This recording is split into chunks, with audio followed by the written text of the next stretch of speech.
मैंने क्या किया, Q पॉइंट से एक ऐसी लाइन बना दी जो इसके पैरेलल हो। तो आप मुझे बताइए, और इस पॉइंट को जैसे मैं नाम दे देता हूं बच्चों C, ABQC, क्या ये एक पैरेललोग्राम समांतर चतुर्भुज बन गया क्या? दो तो आपस में से पहले से ही समांतर थी और इसके मैंने ये पैरेलल बनाई है, तो ये समांतर चतुर्भुज हो गया।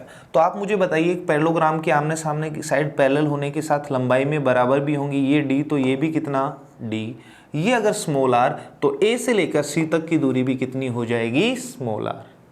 अब बच्चों मैं आपसे पूछूं इस CP की लंबाई क्या होगी, तो आप कहेंगे कि सर पूरे की लंबाई कैपिटल R है, जिसमें से ये स्मॉल r, तो माइनस कर दूंगा capital R minus small r। क्या ये PC की लंबाई आ गई?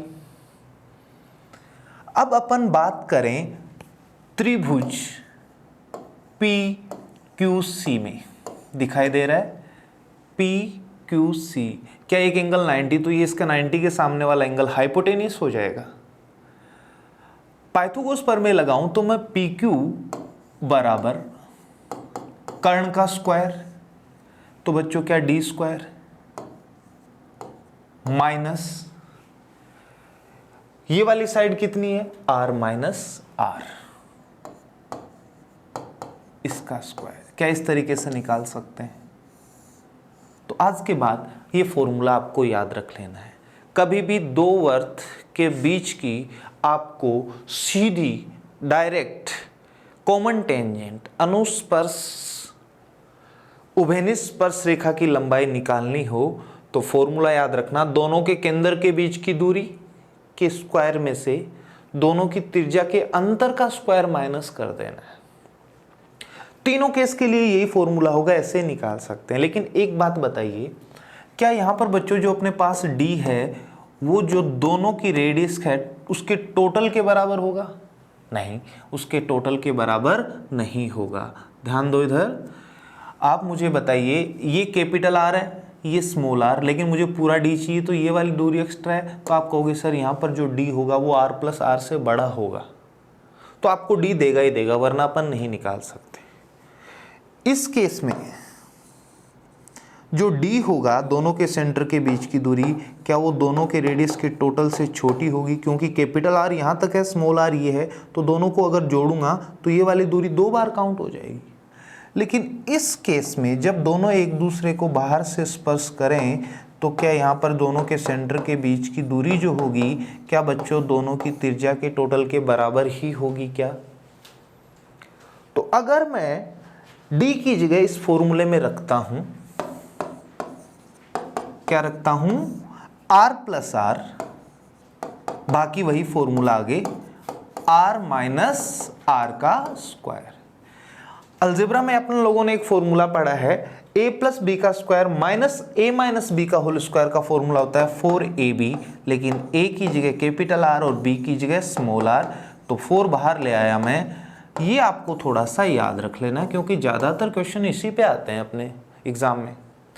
जब दो वृत्त एक दूसरे को बाहर से स्पर्श करें, उभयनिष्पर्श रेखा, केवल इतना ही कहा जाएगा, तो आपको समझ जाना है डायरेक्ट कॉमन टेंजेंट की बात कर रहा है, क्योंकि ट्रांसवर्स की लंबाई यहाँ पर क्या होती है, 0। कुछ नहीं करना, दोनों की रेडियस को मल्टीप्लाई कर देना, रूट लेना और उसका डबल कर देना। जैसे मैं कह दूँ इसकी 4 इसकी 9, तो बताओ इसकी लंबाई क्या होगी, 9 गुना 4 36 का रूट 6, 6 का डबल 12, अपना आंसर हो जाएगा। तो बहुत बार आपको इस पे क्वेश्चन मिलेंगे, यही फॉर्मूला यूज किया है, अलग नहीं है। लेकिन यहाँ पर क्या है कि D बराबर R प्लस R है, इस वजह से ये फॉर्मूला इसमें कन्वर्ट हो गया है। क्लियर? अब चलते हैं अपन अपनी ट्रांसवर्स कॉमन टेंजेंट। ये एक ही केस में बनती है बच्चों, और वो केस अपना क्या था, जब दोनों सर्कल एक दूसरे से कुछ दूरी पे हों। ये इसका सेंटर है A, ये इसका सेंटर है B, और आपको निकालनी है ट्रांसवर्स कॉमन टेंजेंट तिर्यक उभयनिष्पर्श रेखा की लंबाई PQ की। PQ की लंबाई आपको निकालनी, आपको D दिया हुआ होगा, D है ये, आपको दोनों की रेडियस दे रखी होगी, मान लो इसकी कैपिटल R बड़े वाले की, और छोटे वाले की रेडियस को मैंने क्या मान लिया, स्मॉल r बच्चों। अब आपको निकालना है PQ। तो ध्यान दो कैसे निकालें। आप मुझे ये बताइए, अगर मैं इसको आगे एक्सटेंड कर दूं बच्चों, इसको आगे बढ़ा देता हूं, क्या ये 90 तो इधर वाला भी 90? इस लाइन पे ये दोनों परपेंडिकुलर है, तो क्या ये दोनों लाइन पैरेलल होंगी? अब मैंने क्या किया, ए पॉइंट से एक ऐसी लाइन ड्रॉ की जो इस पी क्यू के पैरेलल हो, और इस पॉइंट को नाम दे दिया मैंने सी। बच्चों आप मुझे ये बताओ, पी क्यू सी एक चतुर्भुज बना, लेकिन आप मुझे बताइए कौन सा चतुर्भुज बनेगा? आमने सामने की साइड पैरेलल है तो आप कहोगे समांतर चतुर्भुज, लेकिन अपने को पता है समांतर चतुर्भुज का कोई भी एक कोण 90 अगर आ गया तो सारे 90 होंगे। आमने सामने वाले बराबर होते हैं, ये 90 तो ये भी कितना 90, और ये 90 तो ये भी कितना 90। तो क्या ये इस बार एक आयत बन गया? आयत की भी आमने सामने की भुजा तो बराबर होती है ना। ये अगर आपको पी क्यू जितनी लंबाई होगी वही किसकी होगी? ए सी। तो क्या मैं ए सी निकाल लूँ, पी क्यू की वैल्यू भी वही होगी। ये अगर आर है तो ये भी आर। अब देखो अपन बात करते हैं ट्राइंगल ए बी सी में बच्चों। इस बार क्या ए बी सी में सी पे 90 डिग्री का कोण बन रहा है? तो क्या बच्चों ये एक समकोण त्रिभुज होगा? ये इसका कर्ण होगा। मुझे AC की लंबाई चाहिए, क्योंकि AC बराबर क्या है PQ, क्योंकि ये एक आयत है, जितनी लंबाई इसकी होगी उतनी ही इसकी होगी। तो AC बोल दो या PQ। AC निकालने के लिए अपन क्या करेंगे, रूट, कर्ण क्या है D स्क्वायर माइनस ये पूरी साइड, तो इस बार क्या बच्चों ये R प्लस R हो जाएगी क्या BC, इसका स्क्वायर। तो ये आ जाता है ट्रांसवर्स कॉमन टेंजेंट की लंबाई निकालने का फॉर्मूला। ध्यान से देखो, यहाँ पर तो दोनों की रेडियस का अंतर लेते हैं और यहाँ पर दोनों की रेडियस का सम लेते हैं, बस इतना सा फर्क होता है। आप मेरी एक छोटी सी बात का जवाब और दीजिए बच्चों। मैं आपको कहूँ कि दो सर्कल हैं जिनकी रेडियस ही है, एक दूसरे से इतनी दूरी है, कैपिटल R स्मॉल r और D आपको दे दूँ। फिर मैं कहूँ कि आप मुझे ये बताओ कि डायरेक्ट कॉमन टेंजेंट की लंबाई अधिक होगी या ट्रांसवर्स कॉमन टेंजेंट की लंबाई अधिक? देखो D स्क्वायर ठीक है, माइनस कर रहे हैं। एक बार तो दोनों के रेडियस के अंतर का स्क्वायर घटा रहे हैं और यहाँ पर दोनों के रेडियस के टोटल का स्क्वायर। क्या ये बड़ी वैल्यू माइनस कर रहे हैं? इसके कंपेरेटिवली देखें अपन तो आप कह सकते हो कि सर इस केस में डायरेक्ट कॉमन टेंजेंट की लंबाई अधिक होगी, किसके बजाय? ट्रांसवर्स कॉमन टेंजेंट की लंबाई के बजाय। क्लियर? अब देखते हैं आगे अपन। देखो कोई एक सर्कल है, दूसरा सर्कल इसको टच कर रहा है, दोनों के लिए एक डायरेक्ट कॉमन टेंजेंट आपको दे रखी है। आपको बच्चों मैं इसकी रेडियस दे दूं R1 मान लो, इसकी रेडियस दे दूं मान लो R2 है, और फिर आपसे ये पूछ लिया जाए कि एक ऐसा सर्कल बनाया गया है जो इन दोनों को टच भी करे और ये उसकी भी डायरेक्ट कॉमन टेंजेंट है, क्या यही बनेगा क्या? इस तरीके से आपको इसकी रेडियस पूछ ली जाती है।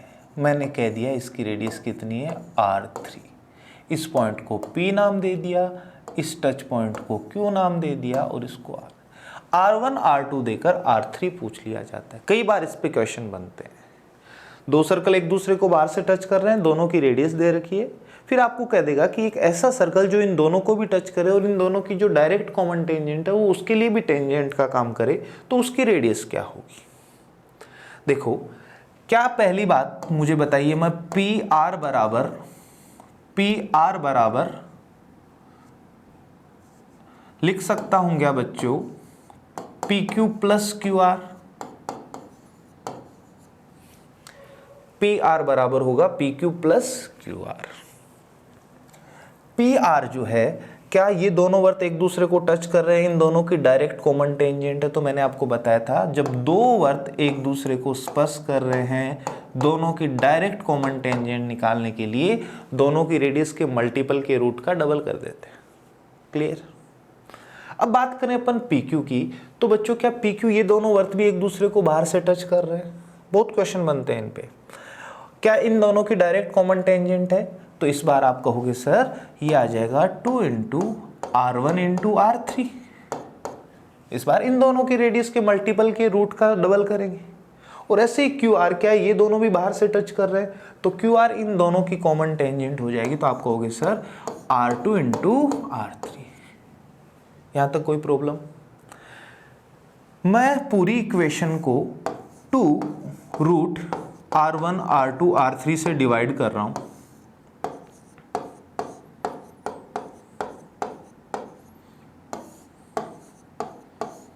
इससे मैंने डिवाइड कर दिया बच्चों। 2 से तो 2 कट जाएगा, यहां पर 1 अपॉन रूट R3 बचेगा। यहां पर 2 से 2 कट जाएगा, R1 R3 क्या 1 अपॉन रूट R2 बचेगा। और ऐसे यहां पर बचेगा 1 अपॉन रूट R1। ठीक है, आपको ये रिलेशन याद रख लेना है। आपको दोनों की रेडियस देकर इसकी रेडियस पूछी है, आप निकाल सकते हो। जैसे मैं कह दूं इसकी 4, इसकी 9, इसकी बताओ, तो यहाँ पर 4 रखो और 9, 1/2, 1/3, दोनों को जोड़ेंगे 5/6। लेकिन ये 1 अपॉन R√3 की वैल्यू है, उल्टा करो तो 6/5, लेकिन स्क्वायर करेंगे 36/25 अपना आंसर आ जाएगा। क्लियर है? तो पहला कंक्लूजन ये निकला है। यहाँ से आपको थोड़ा सा इसको डायरेक्ट याद रखना। आगे चलते हैं।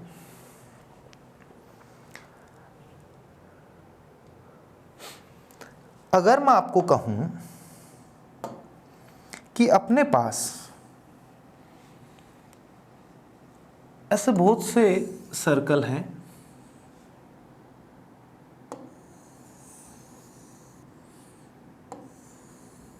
कितने भी ले सकते हो बच्चों आप, इस तरीके से।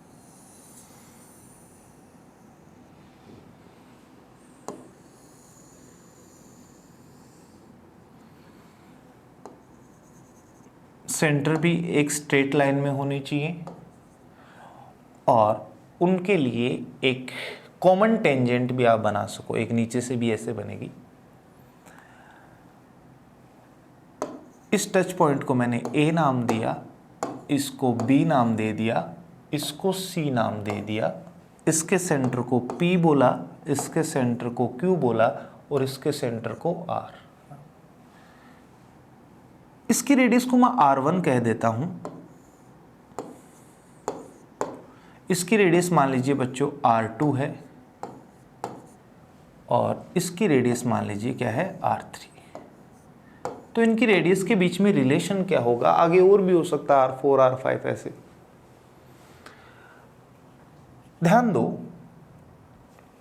ये क्या इन दोनों वर्त की डायरेक्ट कॉमन टेंजेंट है क्या? कौन सी? AB। तो आप कहोगे सर इसकी लंबाई आएगी 2 रूट R1 इंटू R2। ऐसे बच्चों BC इन दोनों की डायरेक्ट कॉमन टेंजेंट है, तो 2 R2 R3। यहां से P से लेके Q तक की दूरी, ये R1 ये R2, तो आप कहोगे सर R1 प्लस R2। और ऐसे ही Q से R तक की दूरी R2 प्लस R3। देखो बच्चों, क्या ये 90 डिग्री के एंगल है, तो ये सारी लाइन आपस में पैरेलल होंगी क्या? और अपन लोगों ने पढ़ा है जब 3 पैरेलल लाइन को जब 2 ट्रांसवर्स लाइन काटती है तो ये जो इंटरसेप्ट बनते हैं अंतःखंड, इनका रेशियो बराबर होता है। यानी कि मैं ये कहना चाह रहा हूं, जो रेशियो AB अपॉन BC का होगा वही रेशियो अपना PQ अपॉन QR का होगा। क्लियर? अब मैं वैल्यू पुट कर रहा हूं। AB की जगह मैंने रखा 2 root R1 R2 upon BC की जगह 2 रूट R2 इंटू R3 बराबर PQ कितना है? R1 प्लस R2 और QR कितना है बच्चों? R2 plus R3। इससे ये कट जाएगा, रूट R2 से रूट R2, यानी इधर बचा R1 अपॉन R3 का रूट और इधर R1 plus R2 upon R2 plus R3। दोनों तरफ मैंने स्क्वायर किया तो इधर से रूट हटा दूं। A प्लस बी के होल स्क्वायर से ओपन करो, R1 का स्क्वायर प्लस R2 का स्क्वायर प्लस 2R1 R2 बट्टे में R2 का स्क्वायर प्लस R3 का square plus 2R2 R3।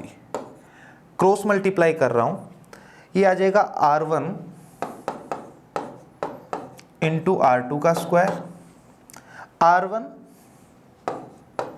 R3 का स्क्वायर, केवल R3 का स्क्वायर है बच्चों, प्लस इसको इससे इंटू करोगे तो आएगा बच्चों 2R1 R2 R3 बराबर, ये R3 इधर आके मल्टीप्लाई होगा तो ये बन जाएगा R1 का square into R3 plus R2 का स्क्वायर इंटू R3 और प्लस 2R1 R2 R3।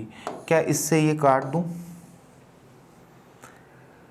ये वैल्यू मैं इधर लेके आ रहा हूं, इसको उधर लेके जा रहा हूं।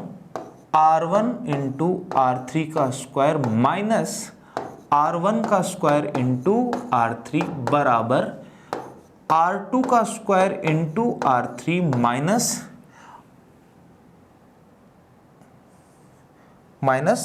R1 R2 का स्क्वायर।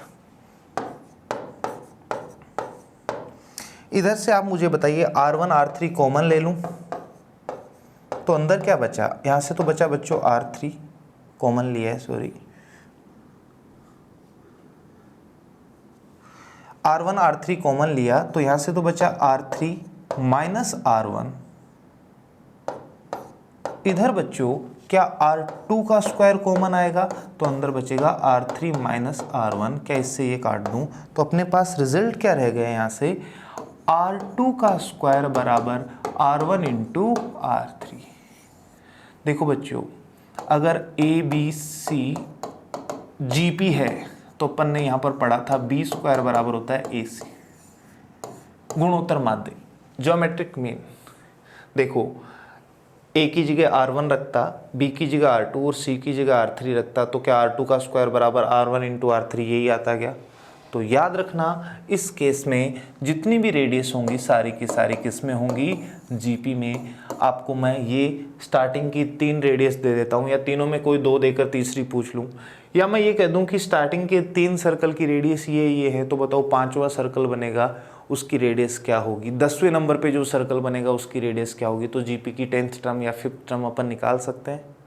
तो एक चीज़ अपने को ये ध्यान रखनी है। आज की क्लास में इतना ही, बाकी पढ़ेंगे अपन नेक्स्ट क्लास में। ओके गाइस, मिलते हैं नेक्स्ट क्लास में।